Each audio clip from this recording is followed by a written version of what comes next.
धर्म के आधार पर आरक्षण यह असंवैधानिक है। बाबा साहब भीमराव अंबेडकर जी ने भारत की संविधान सभा में इसका पुरजोर विरोध किया था, लेकिन उस सब के बावजूद कांग्रेस और उसके सहयोगी इंडी गठबंधन से जुड़े हुए दल हैं, इन लोगों में एक होड़ सी लगी है मुस्लिम आरक्षण देने का। और कांग्रेस का इतिहास तो इस मामले में बहुत दागी रहा है। 2006 में जस्टिस रंगनाथ मिश्रा कमेटी गठित करके कांग्रेस ने ओबीसी का हिस्सा काट करके मुस्लिमों को देने का कुत्सित प्रयास किया था जब यूपीए गवर्नमेंट थी। ऐसे ही कांग्रेस ने जस्टिस राजेंद्र सच्चर की अध्यक्षता में कमेटी बना करके अनुसूचित जाति के आरक्षण में सेंध लगाने का प्रयास किया था। कुछ मुस्लिम जातियों को अनुसूचित जाति में शामिल करने का कुत्सित प्रयास किया था। बीजेपी और एनडीए ने उसका विरोध किया था।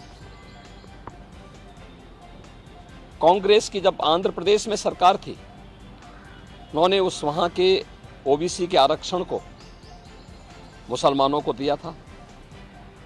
कांग्रेस की कर्नाटक सरकार ने मुसलमानों की सभी जातियों को ओबीसी में शामिल करके ओबीसी के आरक्षण में सेंध लगाया है। वेस्ट बंगाल के अंदर टीएमसी ने 2010 में 118 मुस्लिम जातियों को ओबीसी में शामिल करके पिछले 14 वर्ष से लगातार ओबीसी के आरक्षण के अधिकार पर उन्होंने पूरी तरह एक प्रकार की डकैती डाली है। हम धन्यवाद देना चाहेंगे कोलकाता हाईकोर्ट को, जिन्होंने टीएमसी के इस प्रकार के असंवैधानिक कृत्य पर जोरदार तमाचा मारा है और धार्मिक आधार पर आरक्षण असंवैधानिक है बात स्पष्ट कहते हुए उन्होंने सभी मुस्लिम जातियों को इससे बाहर किया है। इसी प्रकार से बिहार के अंदर लालू जी पहले ही बोल चुके हैं कि मुसलमानों को, सभी मुसलमानों को आरक्षण मिलना चाहिए। इसका मतलब आरक्षण कहां से मिलेगा?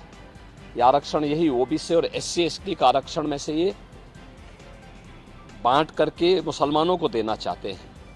और समाजवादी पार्टी तो अपने जन्मजात हिंदू विरोध, अनुसूचित जाति, जनजाति और पिछड़ी जाति के विरोध का नाम ही इन्होंने बना दिया, उसका पर्याय ही बना दिया है।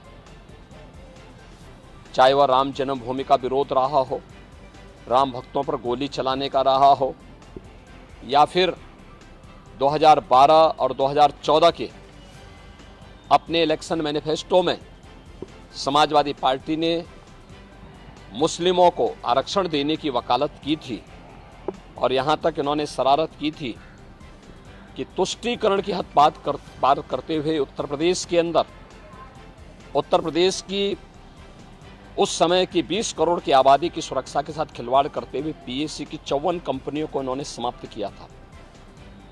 और उस समय इन्होंने पीएससी की भर्ती जो निकाली थी उसमें इन्होंने प्रयास किया था कि 15% मुस्लिम आरक्षण हो। माननीय न्यायालय को हस्तक्षेप करना पड़ा था। ये जो होड़ है एक खतरनाक होड़ है।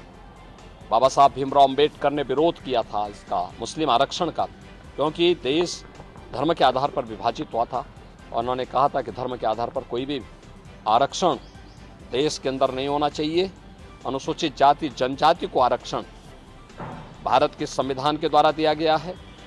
मंडल कमीशन की सिफारिशों के आधार पर ओबीसी को आरक्षण का लाभ दिया गया है। Bharatiya Janata party SC ST और ओबीसी के आरक्षण को सुरक्षित रखने के लिए किसी भी प्रकार के मुस्लिम आरक्षण का विरोध करती है और दूसरा, मुस्लिम आरक्षण असंवैधानिक भी है और अगर इस प्रकार की कुप्रथा को थोपने का प्रयास होगा कि देश की अखंडता के लिए एक चुनौती होगी। महाराज जी, कोई कोटे में कोटा डेवलप कर रहा है, क्या इसे अगर ये ऐसा करने में सफल होते हैं तो क्या वर्ग संघर्ष की स्थिति नहीं होगी? जो ओबीसी जिनको संविधान के अनुसार आरक्षण मिला है उनका हक मारा जाएगा, तो एक नए संघर्ष की स्थिति बनती है। देखिए, हमने कहा ना, ये बाबा साहब भीमराव अंबेडकर के द्वारा बनाए गए संविधान का अपमान है और भारत के संविधान की मूल भावना के विरुद्ध भी है। ये असंवैधानिक कृत्य है, इसे कतई स्वीकार नहीं किया जाना चाहिए।